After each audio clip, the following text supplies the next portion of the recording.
Industri pertambangan sedang menghadapi dilema di dalam negeri.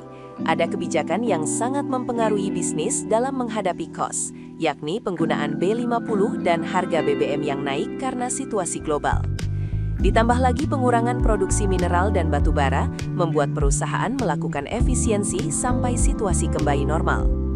Sudirman Widi Hartono, Ketua Umum Perhimpunan Ahli Pertambangan Indonesia (Perhapi), mengatakan kebijakan pengendalian produksi untuk dua komoditas tambang, yakni batu bara dan nikel, untuk proses persetujuan RKAB 2026 menjadi bencana bagi industri pertambangan nasional.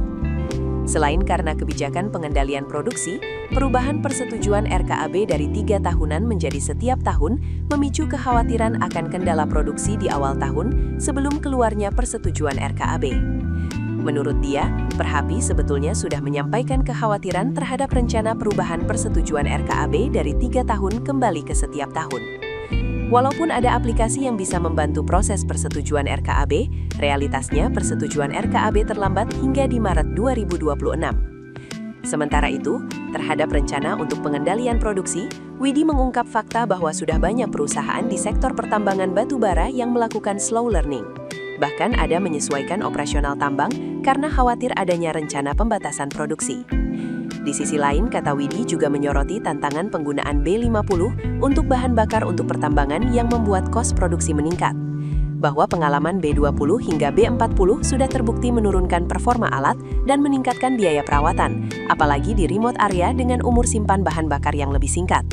Meski pemerintah mengklaim B50 mampu menghemat subsidi solar hingga 48 triliun, para ahli mendesak agar kebijakan tidak terburu-buru, mengingat risiko operasional dan dampak sosial yang masif bagi pekerja tambang. Ade Chandra, Direktur Bisnis Development Pama Persada, mengakui gejolak geopolitik yang terjadi saat ini mau tidak mau berdampak bagi perusahaan kontraktor jasa tambang.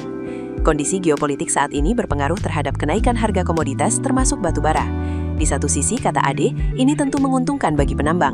Namun di sisi lain, ada sumber-sumber bahan produksi yang mengalami kendala pasokan. Kata dia, pihaknya membutuhkan bahan bakar untuk dapat menjalankan alat-alat tambang.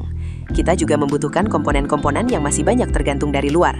Menurut Ade, rencana penyesuaian produksi yang tertuang dalam RKAB perusahaan-perusahaan tambang otomatis akan berdampak bagi perusahaan kontraktor jasa tambang seperti Pama Persada. Ia mengatakan bahwa perusahaan mau tidak mau sudah mulai untuk menyesuaikan jumlah manpower.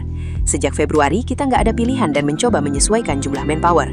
Ade mengatakan jika melihat klien Pama Persada, khusus klien tambang batu bara, dari sisi harga batu bara memang mengalami kenaikan. Bahkan kenaikan harganya bisa mencapai hingga 25%. Namun di sisi lain, harga fuel global juga naik, bahkan lebih signifikan. Pada Januari-Maret, kenaikannya bahkan bisa mencapai 155%. Kondisi ini kemudian ditambah dengan adanya penyesuaian produksi. Ini tentu akan berdampak secara signifikan kepada customer pada akhirnya.